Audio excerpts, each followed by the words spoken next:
समय पर सोता हूँ, समय पर जागता हूँ, और जब रोगी इतने से भी जब डॉक्टर को उत्तर नहीं मिलता, तो डॉक्टर कई बार कहता है कि आपके परिवार में किसी को आनुवंशिक तौर पर कैंसर होगा। जब वो व्यक्ति कहता है कि मेरे परिवार में मेरे किसी रिलेटिव को, मेरे ब्लड रिलेशन में किसी को कैंसर नहीं है, और मेरे दादा परदादा में, माता और नानी में किसी को कैंसर नहीं है, ना तो मातृपक्ष की ओर से ना पितृपक्ष की ओर से, तो मुझे कैंसर कैसे हुआ?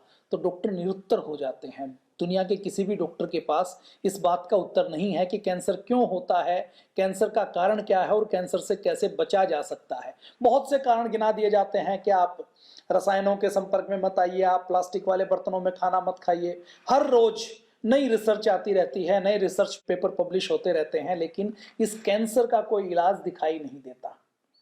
एक बड़ा कारण कैंसर का है, ये 50 कारण कैंसर के हो सकते हैं, लेकिन आपने कभी सोचा नहीं होगा कि जो दवाइयां हम खा रहे हैं, जिन दवाइयों को हम अपने शरीर को ठीक करने के लिए औषधि के रूप में, अमृत के रूप में ले रहे हैं, वो दवाई भी क्या हमें कैंसर कर सकती है? हम जिस दवा को माइग्रेन पेन के लिए ले रहे हैं, हम जिस दवा को बाल उगाने के लिए ले रहे हैं, हम जिस दवा को अपने हार्ट के लिए, लीवर के लिए, किडनी के लिए, पेनक्रियाज के लिए ले रहे हैं, डायबिटीज के लिए, बीपी के लिए, पेन मैनेजमेंट के लिए, आर्थराइटिस के लिए, या एलर्जी के लिए, या वजन कम करने के लिए, मोटापा कम करने के लिए, ये और तो और आप छोड़ दीजिए, सामान्य तौर पर एसिडिटी, जिसका उपचार 100 प्रकार के अलग अलग तरीकों से हो सकता है, उस एसिडिटी की दवा खाने से भी कैंसर हो सकता है। आप और हम ये सोच नहीं पाते।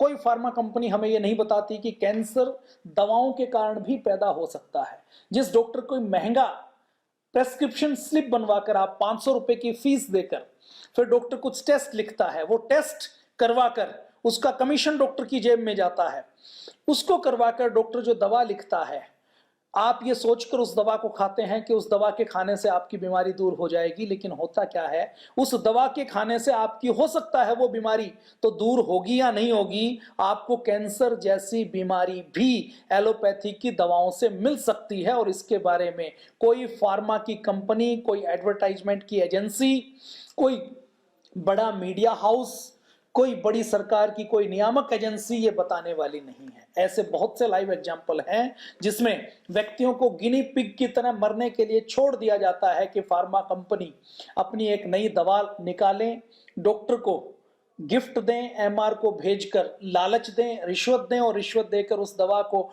आंख मूंद कर डॉक्टर से लिखवाएं। जब मरीज उस दवा को खाएं तो मरीज कैंसर से मर जाएं। मतलब इलाज करवाने के लिए गए थे एसिडिटी के लिए, मोटापे का, इलाज करवाने के लिए गए थे बीपी का, लेकिन साथ में ले आए कैंसर, जिसका कोई इलाज फार्मा कंपनियों के पास नहीं है। तो आज हम उसी एपिसोड के क्रम को आगे बढ़ाते हुए और बीमारियों के बारे में बात करते हैं। कैंसर की जो इलाज की दवा है, कीमो के लिए जिस दवा का प्रयोग किया जा सकता है, वो दवा भी कैंसर कर सकती है।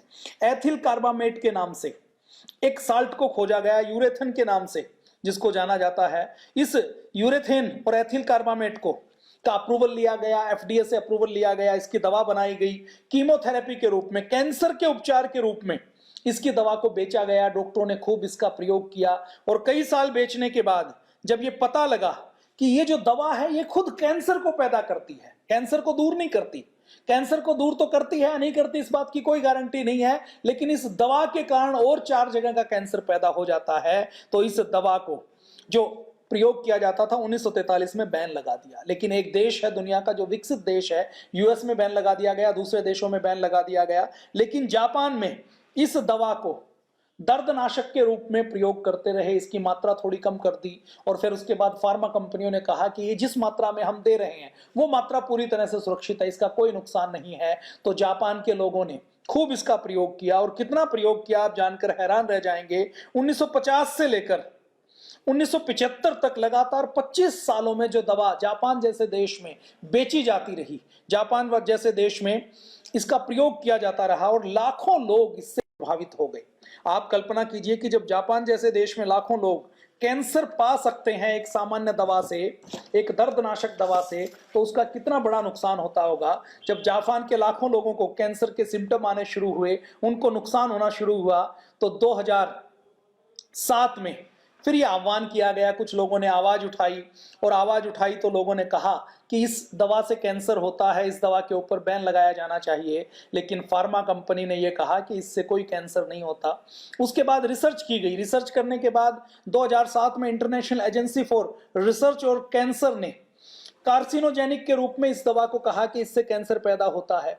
उससे पहले सेकेंड वर्ल्ड वॉर के समय इस दवा को स्किन कैंसर के ट्रीटमेंट के लिए खूब खुले रूप में प्रयोग किया जाता था।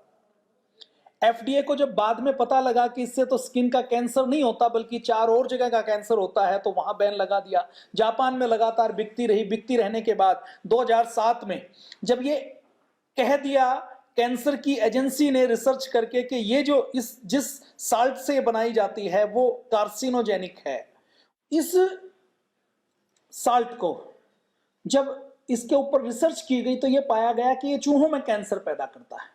जब ये चूहों में कैंसर पैदा कर सकता है तो ये आदमी के अंदर भी कैंसर पैदा कर सकता है। लेकिन फार्मा लॉबी का आप जवाब सुनिए। फार्मा लॉबी ये कहती है, फार्मा लॉबी कहती है कि ये चूहों में तो कैंसर पैदा करता है, लेकिन आदमी में कैंसर पैदा करता है कि नहीं करता इसकी जानकारी नहीं है। जब एफडीए ने पूरी रिसर्च रिपोर्ट दिखा दी कि ये फार्मा उद्योग के लिए हमेशा के लिए बंद कर देना चाहिए और ये कार्सिनोजेनिक है, तो भी फार्मा कंपनी का षड्यंत्र देखिए। वो कहते हैं कि हम इसको प्योर कार्सिनोजेनिक नहीं कहेंगे, हम इसमें एक शब्द लगा देंगे, शायद मनुष्यों के लिए कार्सिनोजेनिक है, शायद मनुष्यों को कैंसर पैदा करता है। International agency for research on cancer ने फिर कहा कि जो लैब में जानवरों के ऊपर इसका ट्रायल किया गया तो ये कैंसर पैदा करता ही करता है, और इसी आधार पर हम अनुमान लगा सकते हैं कि ये आदमियों में भी कैंसर पैदा करता होगा। लेकिन फार्मा कंपनी फिर भी इसके बारे में मना करती रही। आप अंदाजा लगाइए, कोई भी दवा जब फार्मा कंपनी लॉन्च करती है तो वो ये कहती है कि यदि चूहों में इस दवा ने चूहों के दर्द को दूर कर दिया, डायबिटीज को दूर कर दिया, पेन को मैनेज कर दिया, तो ये दवा आदमियों के ऊपर भी काम करती। मतलब चूहों में कैंसर पैदा करे तो आदमियों में करेगी या नहीं करेगी इसकी कोई गारंटी नहीं है। लेकिन चूहों को जो दवा थोड़ी सी भी ठीक करे उसके लाभ को कई गुना ज्यादा बढ़ा चढ़ाकर आदमी के अंदर भी ऐसे ही असर करेगी, इसका दावा एविडेंस बेस्ड साइंस या फार्मा कंपनियां या ये एलोपैथी का विज्ञान कहता है। लेकिन अब आप देखिए, अगर ये जापान जैसे देशों में भी ये दवा बेच सकते हैं और दवा बेचने के लिए ये झगड़े कर सकते हैं, दवा बेचने के लिए लोगों को प्रेरित कर सकते हैं, तो भारत जैसे देश में क्या करते होंगे। इस फार्मा लॉबी के लिए हम केवल एक ग्राहक की तरह हैं और इनको केवल हमें दवाइयां बेचनी हैं। ये हमने बात की कैंसर की दवा से कैसे कैंसर होता है इसके बारे में। अब हम बात करते हैं जो सामान्य है, जिसके बारे में कोई व्यक्ति कल्पना नहीं कर सकता कि इससे भी कैंसर हो सकता है, जो भूख को कम करने वाली दवा है, जो वजन को कम करने वाली दवा है। हमने पिछले एपिसोड में बात की थी कि वजन को कम करने वाली दवा से हार्ट फेल भी होता है, वजन कम करने वाली दवा से किडनी फेल भी होता है, और वजन कम करने वाली दवा से अलग अलग दवाओं को जिनको वजन को कम करने के दावे के नाम पर बेचा जाता है वो कैंसर भी दे सकती हैं।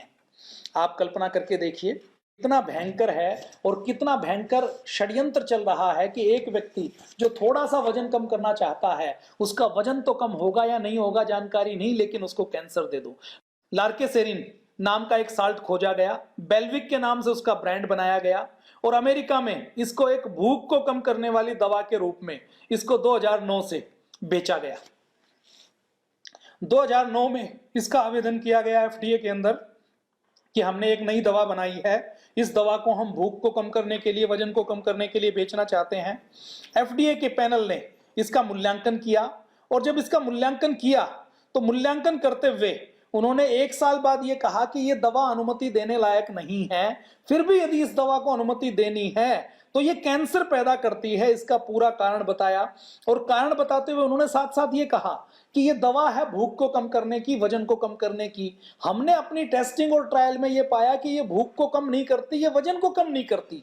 मतलब इसका भूख को कम करने के लिए, वजन को कम करने के लिए जो इसका योगदान है वो मिनिमम है, न्यूनतम है। इस नई दवा की बाजार में कोई आवश्यकता नहीं, इस दवा से कोई लाभ नहीं मिलने वाला। और साथ साथ ये कहा कि ये जो दवा जिसके लिए एप्लीकेशन फाइल की गई है, जो फार्मा कंपनी चाहती है कि उसको अप्रूवल मिल जाए, इस दवा को जब हमने प्रयोग किया तो ये पाया कि चूहों में ये ट्यूमर पैदा करती है, कैंसर पैदा करती है। और क्योंकि ये काम भी नहीं करती मोटापा कम करने के लिए और ये कैंसर भी पैदा करती है, तो एफडीए के 9 सदस्यों में से 5 सदस्यों ने उसके खिलाफ वोट किया। और आप ये ध्यान रखिए, एफडीए के अंदर भी जो सदस्य होते हैं ना, जो नॉमिनेट होते हैं, वो सरकार द्वारा नॉमिनेट होते हैं, और जो एफडीए के सदस्य भी हैं वो किसी ना किसी फार्मा कंपनी से जाने अनजाने जुड़े रहते हैं। और उनको भी ये पता है कि एफडीए में रहने के बाद में हमें कहीं जॉब करनी है तो किसी फार्मा कंपनी में जॉब करनी पड़ेगी। तो एफडीए के सदस्य भी जहां तक समझौता हो सकता है वहां तक समझौता करते हैं। बिल्कुल ब्लंट, जिस केस में पता हो कि नुकसान ज्यादा है उसमें वो विरोध करते हैं, खिलाफ वोट डालते हैं। तो 9 में से 5 लोगों ने मना किया कि ये दवा किसी काम की नहीं है, रद्दी की टोकरी की तरह है। मना करने के बाद भी कि ये मोटापा कम नहीं करती, इससे कोई फायदा नहीं है, कैंसर पैदा करती है, 2012 में एरिना फार्मा ने फिर से इसकी एप्लीकेशन फाइल की। पॉलिटिकल दबाव दिया गया, फार्मा लॉबी ने अपने दबाव का इस्तेमाल किया। और कमाल की बात देखिए, 10 मई 2012 में इस दवा को जब अप्रूवल दे दिया गया, अप्रूवल देने के बाद जनवरी 2020 में एफडीए ने यह पाया कि क्लिनिकल कंट्रोल ट्रायल में यह पाया गया कि लार्केसिन जिसने भी ली उसने कैंसर को बढ़ा दिया, उसने ट्यूमर पैदा कर दिया। 5 सालों में 12,000 लोगों के ऊपर इसका परीक्षण किया गया, अलग अलग ग्रुप बनाए गए, किसी को प्लेसिबो दिया गया, किसी को लार्केसेरिन दी गई। दोनों को जब दिया गया तो यह पाया गया कि जिन्होंने लार्केसेरिन ली थी उनके अंदर कैंसर का, ट्यूमर का होने के चांसेस बहुत ज्यादा बढ़ गए हैं। उनमें से हजारों लोगों को कैंसर और ट्यूमर हो गया है। फरवरी 2020 में एफडीए ने कंपनी से कहा कि इसको अपनी मर्जी से बाजार से वापस ले लो, नहीं तो हजारों करोड़ों डॉलर का जुर्माना तुम्हारे ऊपर भरना पड़ेगा। तो कंपनी ने जब देखा कि हमारी दवा से कैंसर हो रहा है और हमें इसको वापस लेना पड़ेगा, नहीं हमारे ऊपर मुकदमा चलाया जाएगा अमेरिका में, तो उस कंपनी ने उस दवा को वापस लिया, 2020 में वापस लिया। अब आप देखिए 2012 से लेकर 2020 में वो दवा भी, जिसको 2009 में एप्लीकेशन फाइल करते हुए 9 में से 5 सदस्यों ने यह कह दिया कि इससे कैंसर होता है, लेकिन फार्मा लॉबी का दबाव देखिए। और भारत में नहीं, अमेरिका में देखिए, अमेरिका जैसे देश में जहां के कानून बहुत मजबूत हैं, वहां पर भी फार्मा लॉबी ये जानते हुए कि ये दवा भूख कम करने का काम नहीं करती, मोटापा कम करने का काम नहीं करती, मतलब जिस काम के लिए दवा दी जा रही है उस काम में कोई योगदान नहीं करती, और उसको योगदान नहीं करते हुए भी उस दवा के कारण कैंसर हो सकता है, अप्लाई करते हुए पता लग चुका, एप्लीकेशन को रिजेक्ट किया गया। 9 में से 5 सदस्यों ने खिलाफ में वोट दिए। उसके बाद भी 2012 में जब अमेरिका में फार्मा लॉबी भूख कम करने की दवा के बाजार के नाम पर कैंसर दे सकती है, तो भारत में क्या होगा। 8 सालों तक ये दवा बिकती रही और हजारों लोगों को इसने कैंसर करने का काम किया। और कमाल की बात यह है कि भारत के अंदर भी सितंबर 2019 तक सन फार्मा नाम की एक कंपनी है, वो सेम दवा को बेचती रही। भारत के अंदर भी कितने हजारों लोगों को मोटापा कम करने के नाम पर कैंसर मिला होगा, इसका अंदाजा आप लगा सकते हैं। अमेरिका में तो एक सिस्टम है कि अमेरिका में आपकी दवा यदि कोई साइड इफेक्ट पैदा कर रही है तो आप एफडीए की साइट पर जाकर आप ऑनलाइन अपनी प्रतिक्रिया दे सकते हैं, ऑनलाइन आप सबमिशन दे सकते हैं कि यह दवा नुकसानदायक है। भारत में तो ऐसा कोई तंत्र मुझे दिखाई नहीं देता जिसमें आपको कोई नुकसान हुआ हो और आप कह सकें। और भारत की जनता में आधी जनता ऐसी है जो दवाई का नाम नहीं पढ़ सकती, दवाई के साइड इफेक्ट क्या है वो नहीं पढ़ सकती। दवा डॉक्टर ने लिखी कुछ, कई बार ले कुछ और लेते हैं, केमिस्ट ने जो दवा दे दी। तो भारत जैसे देश में भारत को आयुर्वेद ही बचा सकता है, एलोपैथी नहीं बचा सकता। तो ये हमने बात की मोटापा कम करने वाली दवा के कारण होने वाले कैंसर की। अब ये जो गैस, एसिडिटी, खट्टी डकारें होती है, थोड़ा सा कई बार एसिड बन जाता है, ये दवा भी कैंसर कर सकती है। और वो दवा आपने जरूर खाई होगी 100%। यदि आपने किसी भी डॉक्टर की किसी भी बीमारी में 1 हफ्ते के लिए भी दवा खाई होगी तो आपने वो दवा जरूर खाई होगी। आप किसी डॉक्टर के पास जाते हैं, आपको कोई भी बीमारी है, आपको दर्द है, आपको चोट लगी है, आपको आर्थराइटिस है, आपको कोई और बीमारी है, आपका लीवर काम नहीं करता, आपने कोई एंटीबायोटिक ली, तो डॉक्टर सबसे पहले आपको पर्चे के ऊपर एक दवा लिखता है। वो दवा होती है एंटासिड। वो कहता है खाली पेट आपको सबसे पहले यही दवा खानी है। और आज भी एंटासिड के नाम पर भारत में ऐसी लोग को खूब बेचा जाता है।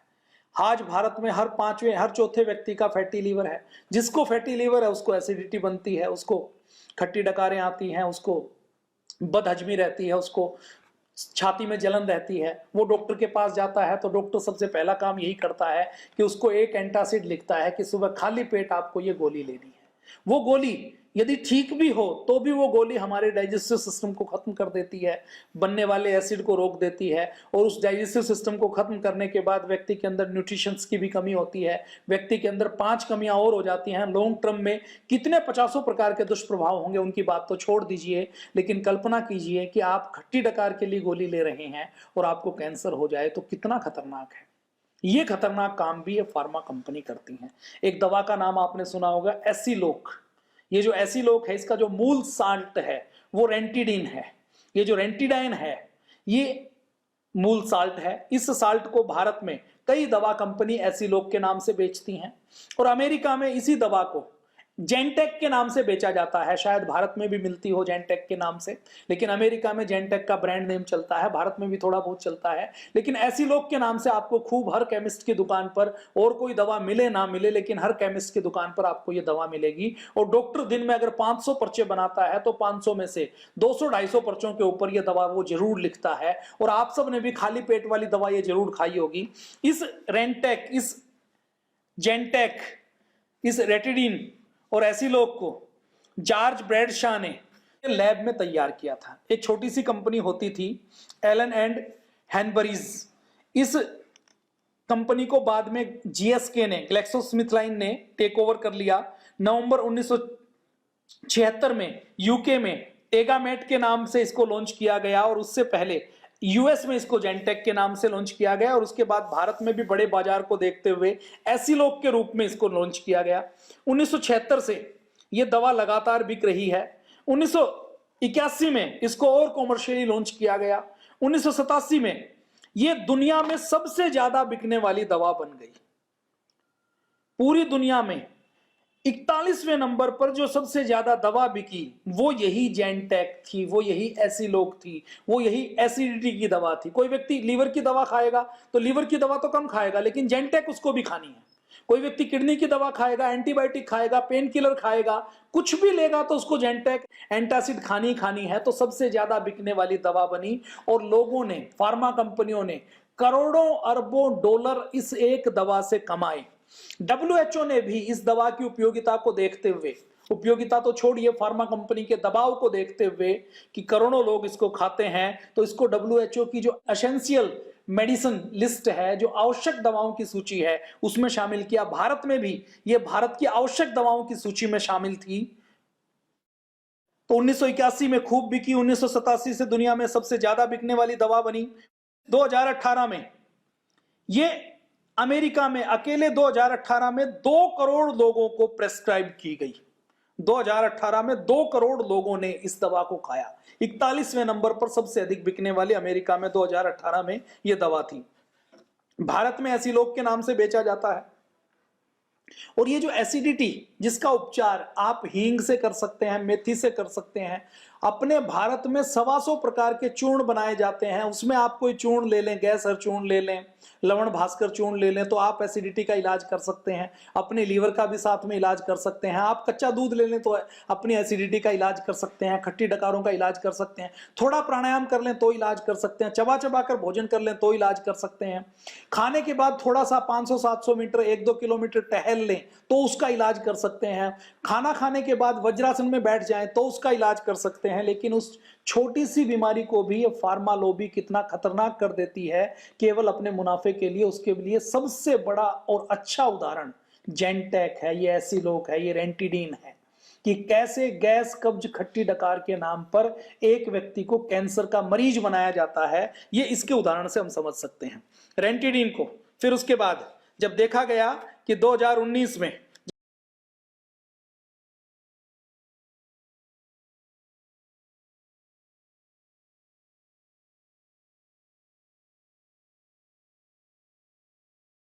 होता है, ये एक तरीके से ऐसा केमिकल है जो कैंसर कारक है, इसको घोषित कैंसर कारक के रूप में बताया गया है। ये जो एनडीएमए है, फार्मा कंपनी कहती रही कि ये एनडीएमए इसके अंदर, हमारी एसिलोक के अंदर नहीं होता, ये तो जब इसको स्टोर करते हैं, तो जब इसको धूप लगती है या इसको नमी लगती है तो स्टोर करने के दौरान ये पैदा होता है। पहला झूठ, पहले वो इस दवा को सेफ बताते रहे, फिर उन्होंने कहा कि इसके अंदर ये जो कैंसर कारक तत्व पैदा होता है ये हम मिलाते नहीं है, ये तो समय के साथ पैदा होता है। उसके बाद जामा में एक रिसर्च पेपर छपा और जामा में उस रिसर्च पेपर में वैज्ञानिकों ने ये बताया कि ये जो एनडीएमए है, जब वो एसिलोक या रेंटिडिन या जेंटेक जब भी कोई व्यक्ति लेता है तो उसके पेट में रिएक्शन करने से पैदा होता है। मतलब ये फार्मा कंपनी, इनके पास रिसर्च में, लैब में, क्लिनिकल कंट्रोल ट्रायल में डाटा भी हो तो भी ये झूठ बोलने में। तो 2019 की शुरुआत में, सितंबर 2019 में pharma company CVS, Walgreens, Walmart ने इसको स्टोर से हटा दिया। कैंसर के कारण बनने की जब पूरी पुख्ता रिपोर्ट आ गई तो अप्रैल 2020 एफडीए ने सारी कंपनियों को एक नोटिस जारी किया कि रेंटिडिन के, जेंटेक के जितने भी प्रोडक्ट हैं, खाने के रूप में, पीने के रूप में, टेबलेट के रूप में, कैप्सूल के रूप में, उन सबको बाजार में यूएस में बेचना क्राइम माना जाएगा, अपराध माना जाएगा, और हटा दिया। अब भारत में यह दवा खूब धलड्डे से, खूब अच्छे से एसिलोक के नाम से यही रेंटिडिन नाम का साल्ट बिकता रहा। तो 2020-21 में अमेरिका की एफडीए ने भारत की सरकार को चिट्ठी लिखी कि आपके देश में ये एक दवा बिकती है और ये दवा कैंसर पैदा करती है, तो इस दवा को बेचना बंद करो। लेकिन भारत की सरकार की हालात आप देख लीजिए कि यहां का जो ड्रग कंट्रोल डिपार्टमेंट है उसने पहले तो कोई एक्शन नहीं लिया। उसके बाद उसने खाना पूर्ति करने के लिए एक चिट्ठी राज्य सरकारों को लिख दी और कंपनियों को लिख दी कि ये जो एनडीएमए है, जिसके कारण एसिलोक में कैंसर कारक तत्व एनडीएमए पैदा होता है समय के साथ, इसकी जांच करो। केवल ये चिट्ठी लिख के उन्होंने इतिश्री कर दी। चिट्ठी लिखने के बाद ये भी नहीं देखा कि जो कंपनियां ये जो रेंटिडिन बनाती हैं, एसिलोक बनाती हैं, उनके पास वो लैब है क्या जिसमें वो एनडीएमए की जांच कर सके। जो राज्य सरकारें हैं उनमें भी किसी भी एकाध राज्य सरकार को छोड़ बाकी राज्य सरकारों के पास ऐसी फैसिलिटी नहीं है कि वो अपनी लैब में रेंटिडिन में एनडीएमए जो पैदा होता है उसकी जांच कर सके। मतलब यह है कि आप जो एसिडिटी की दवा खा रहे हैं वो अमेरिका में बैन है, वो दूसरे देशों में बैन है, लेकिन भारत में आज भी वो दवा बाजार में उपलब्ध है, आज भी बेची जाती है। भारत में क्या किया, उसके खिलाफ करना था तो अब फार्मा कंपनियों के दबाव में उसके ऊपर पूरी तरह से बैन नहीं लगाया गया, बल्कि अब केवल यह कर दिया कि भारत सरकार की जो 200-250 जरूरी दवाओं की लिस्ट है उस दवा से उसको निकाल दिया गया। लेकिन आज भी आप चाहें केमिस्ट के पास कहें जाकर के मुझे एसिलोक चाहिए तो आपको मिल जाएगी, और केमिस्ट के पास जाने की जरूरत नहीं। आप अपना मोबाइल खोलें, मोबाइल के ऊपर आप कहें कि आपको रेंटिडिन चाहिए, आपको जेंटेक, आपको एसिलोक चाहिए, वही साल्ट चाहिए जो अमेरिका में कैंसर होने के नाम पर बैन है, उसको आप घर बैठे ऑर्डर कर सकते हैं। किसी डॉक्टर की स्लिप की आवश्यकता भी नहीं है। तो भारत की सरकार ने केवल उसको आवश्यक दवाओं की सूची से निकाल दिया, लेकिन आज भी वो दवा बिक रही है। और ऐसे छोटे छोटे बच्चे जो दूध की उल्टी कर देते हैं, जिनको एसिडिटी हो जाती है, ऐसे छोटे छोटे बच्चों को भी रेंटिडिन का, जेंटेक का सिरप दिया जाता है। तो आप देखिए जो दूसरे में कैंसर पैदा कर सकती है, और कैंसर कितना किया आप अभी सुनिए। आपको सुनकर आश्चर्य होगा कि WHO, FDA, फार्मा कंपनियों की रिसर्च, बड़े बड़े डॉक्टर, बड़े बड़े सेमिनार, वो जो दावा करते हैं कि हम तो सब रिसर्च करके काम करते हैं, वो कितना खोखला और कितना झूठा है। इस एक एग्जाम्पल से ये सब फार्मा कंपनियों का तंत्र ध्वस्त होता है। फ्लोरिडा के जोसेफ एल गैलिमिडी नाम के एक व्यक्ति हैं, 13 सितंबर 2019 को उन्होंने सैनोफी फार्मा के ऊपर मुकदमा किया। उन्होंने कहा कि 2009 में मैं कुछ ट्रीटमेंट के लिए डॉक्टर के पास गया था, तो डॉक्टर ने मुझे कहा कि एसिडिटी, ये जो दवाएं हैं, अच्छा ज्यादातर जो एलोपैथी की दवाएं हैं वो एसिडिटी पैदा करती हैं। क्यों पैदा करती हैं कि एलोपैथी की जो भी दवा आप खाते हैं, आपका शरीर उस एलोपैथी की दवा को डाइजेस्ट नहीं कर पाता। आपका शरीर उस पूरी की पूरी एलोपैथी की दवा को लीवर के पास भेज देता है। लीवर कहता है कि ये चीज तो मेरे लिए बहुत नई है, तो लीवर उस चीज को उठाकर उसको प्यूरिफाई करना, मेटाबोलाइट करना शुरू करता है, उसको पचाना शुरू करता है, और उसके चक्कर में लीवर के ऊपर बहुत ज्यादा लोड पड़ता है। तो 95% दवा तो आपके शरीर के सिस्टम के द्वारा ये समझते हुए कि ये बाहर का कोई जहर है उसको बाहर निकाल दिया जाता है। जो 5% दवा है वो ब्लड तक जा पाती है, वो आपके निर्धारित अंग तक जा पाती है। तो ये जो रेंटिडिन जो खाते हैं तो ये एसिडिटी पैदा करती है। ये सारे सिस्टम को, कोई भी दवा हम एलोपैथी की खाते हैं वो एसिडिटी पैदा करती है, और उस एसिडिटी के उस नेचुरल सिस्टम को तोड़ने के लिए, ब्रेक करने के लिए रेंटिडिन या जेंटेक या एसिलोक के नाम से दवा दी जाती है। तो जब ये किसी अपने लीवर के इलाज के लिए गए तो इनको 2009 में डॉक्टर ने जेंटेक प्रेस्क्राइब की कि आपको खाली पेट ये दवा खानी है। खाली पेट जैसे ही मिस्टर जोसेफ ने ये दवा खानी शुरू की तो 2013 में उनको कैंसर हो गया। और कमाल की बात यह है कि कैंसर भी कहां का हुआ, स्तन कैंसर हुआ। मतलब पुरुषों को कहीं का भी कैंसर हो सकता है, लेकिन स्तन कैंसर, ब्रेस्ट कैंसर नहीं होगा, क्योंकि पुरुषों के अंदर ब्रेस्ट नहीं होती। तो व्यक्ति के अंदर 4 साल खाने से 4 साल के अंदर ब्रेस्ट कैंसर पैदा कर दिया। जब मिस्टर जोसेफ को ब्रेस्ट कैंसर हुआ तो उन्होंने फ्लोरिडा के कोर्ट के अंदर मुकदमा दायर किया सनोफी के खिलाफ। और सनोफी के खिलाफ मुकदमा दायर किया तो पहले तो सनोफी कंपनी झूठ बोलती रही, कि हलफनामा देकर झूठ बोलती रही कि हमारी दवा के अंदर तो कोई ऐसा तत्व नहीं है, हमारी दवा से तो कैंसर हो ही नहीं सकता। कमेटी बैठी गई, पूरी जांच की गई। जांच करने के बाद यह पता लगा कि मिस्टर जोसेफ के परिवार में किसी की हिस्ट्री नहीं है जिनको कैंसर हुआ। इनके परिवार में कोई आसपास कैंसर किसी को नहीं हुआ। इनकी दिनचर्या कैंसर कारक नहीं है और किसी कैंसर करने वाली चीज के संपर्क में नहीं है। तो इनको कैंसर हुआ है वो केवल इस रेंटिडाइन के कारण ही हुआ है। तो जब कंपनी के सारे झूठ नहीं चले तो कोर्ट में साबित हो गया कि रेंटिडाइन के कारण कैंसर होता है। कंपनी झूठ बोलती रही।